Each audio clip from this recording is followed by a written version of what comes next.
As a programmer, I spent hours every day using the keyboard. Years ago, I learned a technique called touch typing that allows you to type a lot more efficiently on the keyboard. Learning touch typing as a programmer is the same as buying expensive shoes if you run every day. You can still run with cheap shoes, but it will be a lot better experience if the shoes you spend hours on every day are of higher quality. Not only will your performance improve, but your quality of life. First, I'll give a simple explanation on what touch typing is. Then, in the same way as buying expensive shoes, you want to try them first before buying them.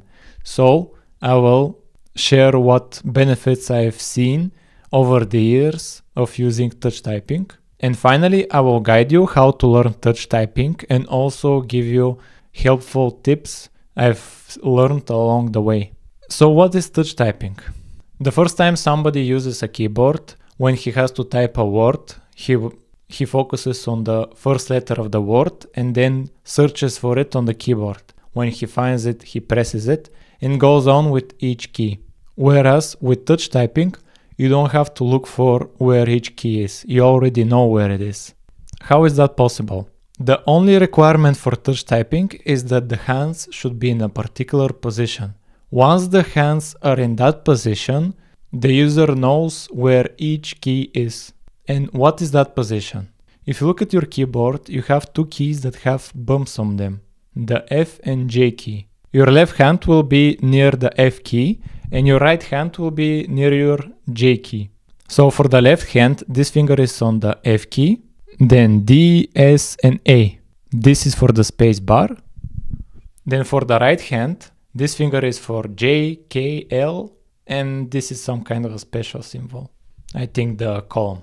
And once the hands are in position, now each finger is responsible for its own keys. Usually it's responsible for the current key it's on, the one above it and the one below it. An exception is the pinky, which is responsible in addition to those keys, the ones on the left for the left hand and the ones on the right for the right hand. So now when you have to type a word, instead of searching for the key, you know which finger is responsible for that key and you just have to move it up, down, or it just stays on the same spot. There is no searching needed, so your eyes are not needed.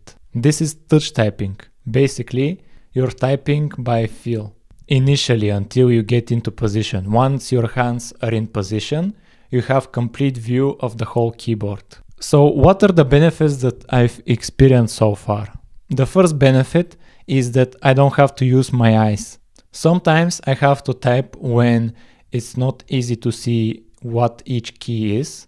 And before touch typing, I was thinking of investing in a keyboard that lights itself and you can see the keys easily in the dark. But with touch typing, I don't need to see the keys. Once I find the two bumps on the keyboard and my fingers are in position, I can find any key I need to without looking. And it's not some kind of a trick that I can do once in a while. It's something that I do constantly. I constantly type without needing to look at the keyboard at all.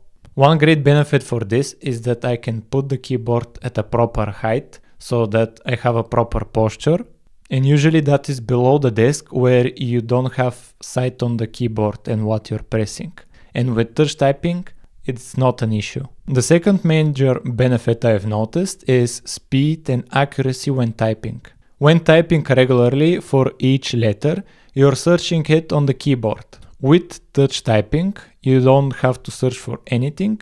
With muscle memory, you know which finger is responsible for that letter.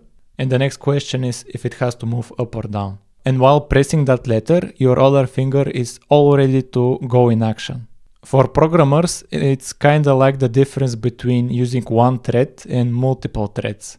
Each finger is like a separate thread. And for accuracy, when we are relying on our eyes, it's a lot higher chance a mistake is made. Whereas when you rely on touch, where are the possible chances of making a mistake? A lot slimmer than with regular typing. And third and final benefit is that the fingers don't have to travel as much.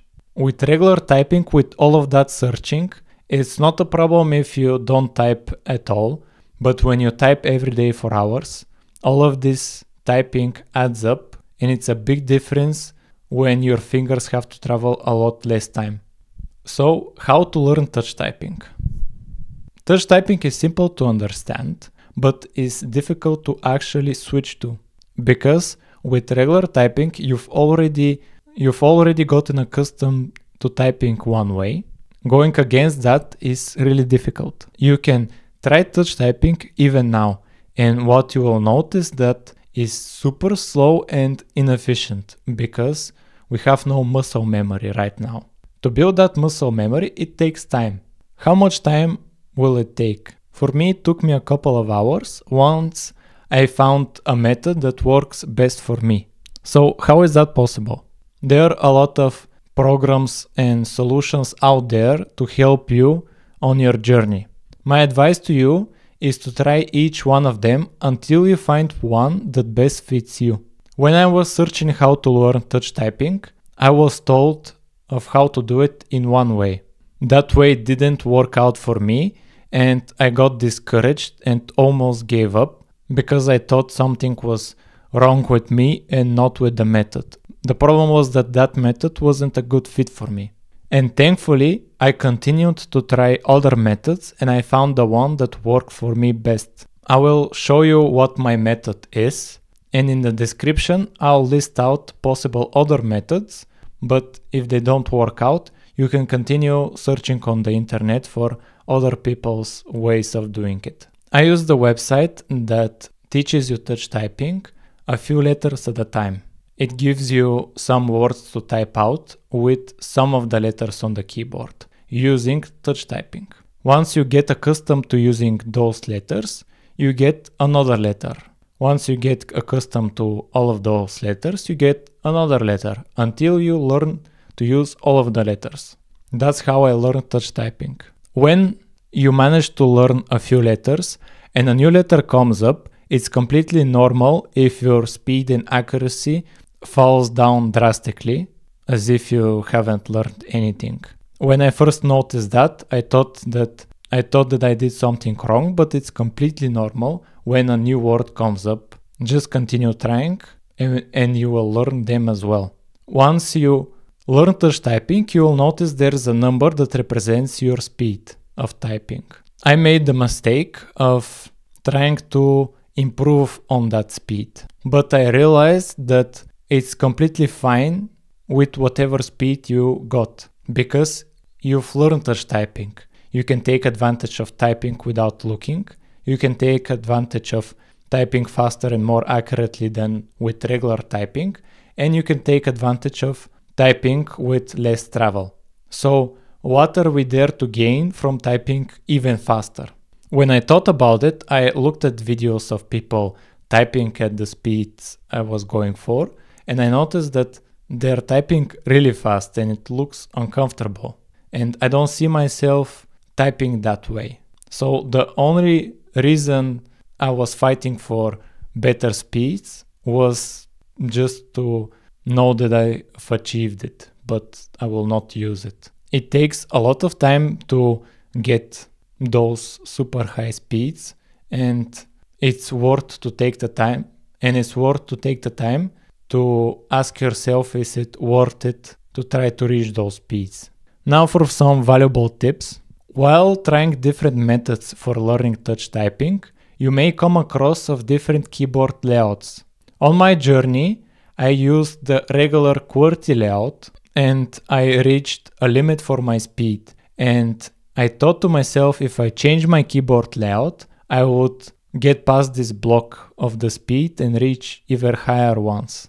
So different keyboard layouts, for example, are Colmac and Dvorak. But what I later learned was that changing the keyboard layout will not make much of a difference to your speed, and it's very difficult to transition to a different keyboard layout, because once you learn one of them and you try to learn another one, it will get quite a mess in your head trying to figure out where each letter is. So pick one and please stick with it.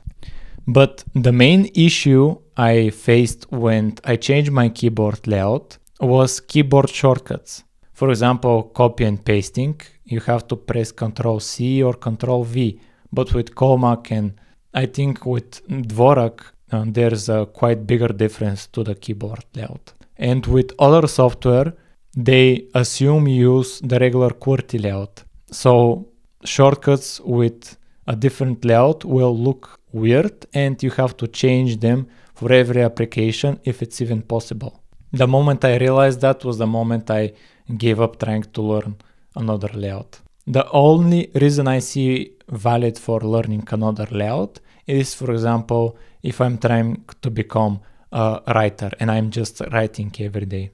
And an interesting thing I noticed when I tried to learn another layout is that I was faster with QWERTY.